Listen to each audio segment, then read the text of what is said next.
ನಮಸ್ಕಾರ ಸ್ನೇಹಿತರೆ, welcome back to nurse kit YouTube channel. ನಾನು ಎಲ್ರಿಗೂ ಥ್ಯಾಂಕ್ಸ್ ಹೇಳಕ್ ಇಷ್ಟಪಡ್ತೇನೆ. ಏನಕ್ಕಂದ್ರೆ ನಮ್ಮ ಮೊನ್ನೆ ಒಂದು ವಿಡಿಯೋ ಅಪ್ಲೋಡ್ ಮಾಡಿದ್ದೆ, ಅದಕ್ಕೆ 100 ಸಬ್ಸ್ಕ್ರೈಬರ್ ಆಗಿದ್ರು. ಮತ್ತೆ ಮೇನ್ ಆಗಿ ಗಣಿಬ್ರವ್ರಿಗೆ ಥ್ಯಾಂಕ್ಸ್ ಹೇಳಕ್ ಇಷ್ಟಪಡ್ತೇನೆ.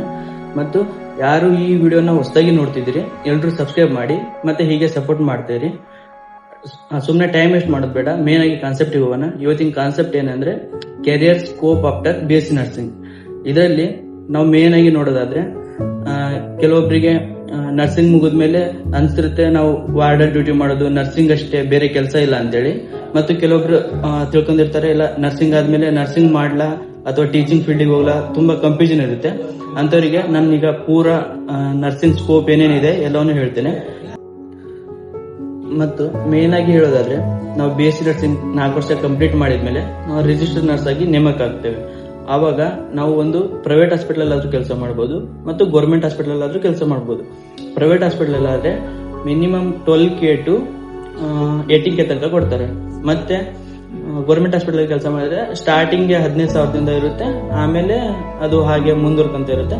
ಮತ್ತು ನಾವು ಗೌರ್ಮೆಂಟ್ ಅಲ್ಲಿ ನರ್ಸಿಂಗ್ ಆಫೀಸರ್ ಆಗಿ ನೇಮಕ ಆಗ್ಬೇಕಂದ್ರೆ ಅದಕ್ಕೆ ಕೆಲವೊಂದು ಎಕ್ಸಾಮ್ಸ್ ಗಳು ಇರುತ್ತೆ. ಆ ಎಕ್ಸಾಮ್ ನ ಕ್ಲಿಯರ್ ಮಾಡಬೇಕು. ಕೆಲವೊಂದು ಎಕ್ಸಾಮ್ ಅಂದ್ರೆ ಅವು ನಾರ್ಮಲ್ ಆಗಿ ನಾರ್ಸೆಟ್, ಜಿಂಪರ್, GMCH, SG, PGI, ESIC, RUHH, RRB ಮತ್ತು ತುಂಬಾ ಎಕ್ಸಾಮ್ಗಳಿದೆ. ಈ ಎಕ್ಸಾಮ್ ನ ಕಂಡಕ್ಟ್ ಮಾಡಬೇಕು. ಸಿಂಪಲ್ ಆಗಿ ಒಂದು ಎಕ್ಸಾಂಪಲ್ ಕೊಡ್ತೇನೆ. ನಾರ್ಸೆಟ್ ಅಂದ್ರೆ ಇದರಲ್ಲಿ 2 ಟೈಪ್ ಎಕ್ಸಾಮ್ ಇರುತ್ತೆ, ಮೇನ್ಸ್, ಪ್ರಿಲಿಮ್ಸ್ ಅಂತೇಳಿ. ಆಮೇಲೆ ಇಂಟರ್ವ್ಯೂ.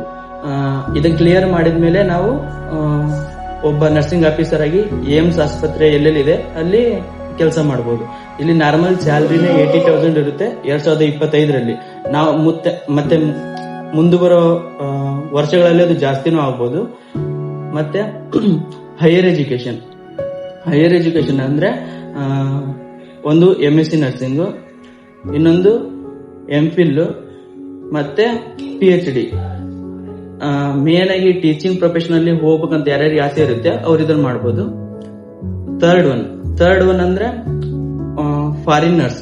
ಇದರಲ್ಲಿ ಮೇನ್ ಆಗಿ ಯಾರ್ಯಾರಿಗೆ ಆಸೆ ಇರುತ್ತೆ ಇಲ್ಲ ನಾನು ನಮ್ ದೇಶ ಬಿಟ್ಟು ಬೇರೆ ದೇಶದಲ್ಲಿ ಹೋಗಿ ಕೆಲಸ ಮಾಡ್ಬೇಕು ಹಾಗಂತ ಯಾರ್ಯಾರಿಗೆ ಆಸೆ ಇರುತ್ತೆ ಅವರು ಇದಕ್ಕೆ ಅಂತ ಸಪರೇಟ್ ಎಕ್ಸಾಮ್ಗಳಿರುತ್ತೆ.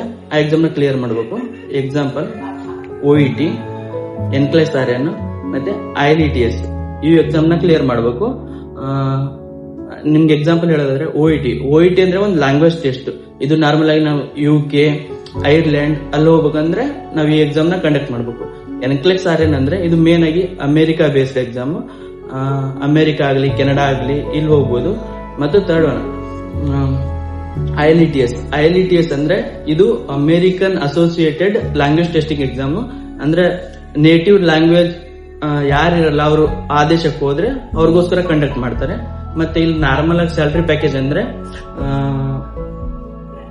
ನಾರ್ಮಲ್ ಆಗಿ 2.5 lakh ನಿಯರ್ ಇರುತ್ತೆ. ಅದು ಸ್ಟಡಿ ಸ್ಯಾಲರಿ ಪ್ಯಾಕೇಜ್. ಅದು ಬಿಟ್ರೆ ಫೋರ್ತ್ ಒನ್ ಅಂತ ಬಂದ್ರೆ ಟ್ಯೂಟರ್ ಅಂದ್ರೆ ಇದು ಸಿಂಪಲ್ ಆಗಿ ನಾವು ಒಬ್ಬ ನರ್ಸಿಂಗ್ ಸ್ಟೂಡೆಂಟ್ ಗಳಿಗೆ ಟೀಚಿಂಗ್ ಮಾಡೋದು.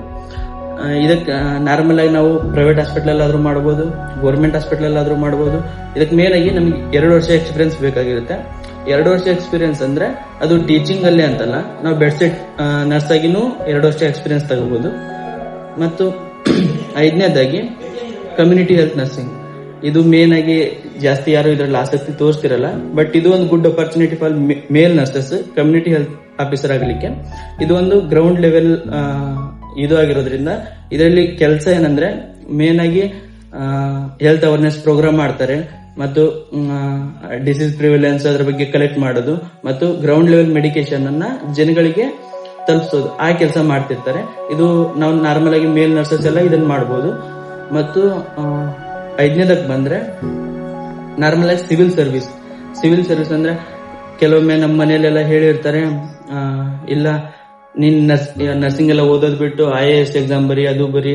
ನಾವ್ ಅನ್ಕೊಂಡಿರ್ತೀವಿ ನರ್ಸಿಂಗ್ ಆದ್ಮೇಲೆ ನಮಗೆ ಬೇರೆ ಯಾವ ಅವಕಾಶ ಇಲ್ಲ ಅಂತ ನಮ್ಗೆ ತಿಳಿದಿರುತ್ತೆ. ಬಟ್ ಹಾಗಿಲ್ಲ. ನಾವು UPSC ಆಗ್ಲಿ ಬೇರೆ ಕಾಂಪಿಟೇಟಿವ್ ಎಕ್ಸಾಮ್ ಆಗ್ಲಿ ನಮ್ ಡಿಗ್ರಿ ಒಂದ್ ಸರ್ಟಿಫಿಕೇಟ್ ಇಟ್ಕೊಂಡು ನಾವ್ ಯಾವ್ದಾದ್ರು ಎಕ್ಸಾಮ್ ಕಂಡಕ್ಟ್ ಮಾಡಬಹುದು. ಮತ್ತು ಹಾಗೆ 7ನೇ ಅಂಶ ಅಂದ್ರೆ ಸ್ಪೆಷಲೈಸ್ಡ್ ನರ್ಸಸ್. ಇದಕ್ ಬಂದ್ರೆ ಇದ್ರಲ್ಲಿ ಒಂದು 4 ಟೈಪ್ ಇದೆ. ಒಂದು ಫ್ಲೈಟ್ ನರ್ಸ್, ಇನ್ನೊಂದು ಮಿಲಿಟರಿ ನರ್ಸ್, ಇನ್ನೊಂದು ಕ್ರೂಸ್ ನರ್ಸ್, ಇನ್ನೊಂದು ಅನಸ್ತೇಸಿಯಾ ನರ್ಸ್. ಇದ್ರಲ್ಲಿ ಬಂದ್ರೆ ಫ್ಲೈಟ್ ನರ್ಸ್, ಇದೊಂದು ಅಂದ್ರೆ ನಾರ್ಮಲ್ ಆಗಿ ವಿಮಾನಗಳಲ್ಲಿ ಸಪರೇಟ್ ಆಗಿ ನರ್ಸ್ ಅಂತಾನೆ ನೇಮಕ ಮಾಡ್ತಾರೆ, ಅಲ್ಲಿ ಹೋಗ್ಬೋದು. ಇನ್ನೊಂದು ಮಿಲಿಟರಿ ನರ್ಸ್, ಇದಕ್ಕೂ ಎಕ್ಸಾಮ್ಗಳು ಇರುತ್ತೆ, ಅದನ್ನ ಕಂಡಕ್ಟ್ ಮಾಡಿ ಮಿಲಿಟರಿ ನರ್ಸಿಗೂ ಜಾಯ್ನ್ ಆಗ್ಬೋದು. ಮತ್ತೆ ಕ್ರೂಸ್ ನರ್ಸ್ ಅಂದ್ರೆ ನಾರ್ಮಲ್ ಆಗಿ ಹಡಗುಗಳು ಹೋಗ್ತಿರ್ತಾವಲ್ಲ, ಅಲ್ಲೇ ಸಪರೇಟ್ ಆಗಿ ನರ್ಸಸ್ ನ ತಗೊಂತಾರೆ. ಅಲ್ಲಿ ಏನಿಲ್ಲ ಅಂದ್ರೂ 5 lakhs ಸ್ಯಾಲರಿ ಇರುತ್ತೆ. ಅದು ಬೆಸ್ಟ್ ಎಲ್ಲ ಹೋಗ್ಲಿಕ್ಕೆ ಯಾರ್ಯಾರಿಗೆ ಇಂಟ್ರೆಸ್ಟ್ ಇರುತ್ತೆ ಅವ್ರು ಹೋಗ್ಬೋದು. ಮತ್ತು ಅನಸ್ತೇಸಿಯಾ ನರ್ಸ್ ಇದು ಮೇನ್ ಆಗಿ ಇಂಡಿಯಾದಲ್ಲಿ ಇಲ್ಲ, ಬಟ್ ಔಟ್ ಸೈಡ್ ಅಬ್ರಾಡ್ ಅಲ್ಲಿ ಇದೆ. ಯಾರ್ಯಾರಿಗೆ ಇಂಟ್ರೆಸ್ಟ್ ಇರುತ್ತೆ ಅದು ಸಪರೇಟ್ ಕೋರ್ಸ್ ಇರುತ್ತೆ, ಅದನ್ನ ಮಾಡಿ ಹೋಗ್ಬೋದು. ಅದಕ್ಕೂ ಹೀಗೆ ನೋಡೋದಾದ್ರೆ ನಮ್ ನರ್ಸಿಂಗ್ ಸ್ಟೂಡೆಂಟ್ ಗಳಿಗೆ ತುಂಬಾ ಆಪರ್ಚುನಿಟೀಸ್ ಗಳಿವೆ. ಕೆಲವೊಬ್ರು ತಿಳ್ಕೊಂಡಿರ್ತಾರೆ, ಇಲ್ಲ ಒಂದು ನಾರ್ಮಲ್ ಆಗಿ ನರ್ಸಿಂಗ್ ಡ್ಯೂಟಿ ಮಾಡ್ಬೇಕು, ಇಲ್ಲ ಅಂದ್ರೆ ಟೀಚಿಂಗ್ ಮಾಡ್ಬೇಕು. ಅದೇ ಪ್ರೊಫೆಷನ್ ನಾವು ಬೇರೆ ಬೇರೆ ಕಡೆ ಎಲ್ಲ ತುಂಬಾ ಕಡೆ ಟ್ರೈ ಮಾಡಬಹುದು, ಎಲ್ಲ ಕಡೆ ಸ್ಕೋಪ್ ಇದೆ. ಎಲ್ರಿಗೂ ಇಷ್ಟ ಹೇಳಕ್ ಇಷ್ಟಪಡ್ತೇನೆ, ಅಂದ್ರೆ ನರ್ಸಿಂಗ್ ಸ್ಟೂಡೆಂಟ್ ಅಂದ್ರೆ ಎರಡೇ ಟೈಪ್ ಅಲ್ಲ, ಎಲ್ಲ ಕಡೆ ನಾವು ಟ್ರೈ ಮಾಡಿದ್ರೆ ಎಲ್ಲ ಕಡೆ ನಮಗೆ ಜಾಬ್ ಆಪರ್ಚುನಿಟಿ ಸಿಗ್ತದೆ. ಅದು ಬಿಟ್ರೆ ಮತ್ತೆ ಈ ವಿಡಿಯೋ ಯಾರ್ಯಾರಿಗೆ ಇಷ್ಟ ಆಗಿದೆ ಎಲ್ರು ಲೈಕ್, ಸಬ್ಸ್ಕ್ರೈಬ್, ಶೇರ್ ಮಾಡಿ, ಮತ್ತೆ ಹೀಗೆ ಸಪೋರ್ಟ್ ಮಾಡ್ತೀರಿ.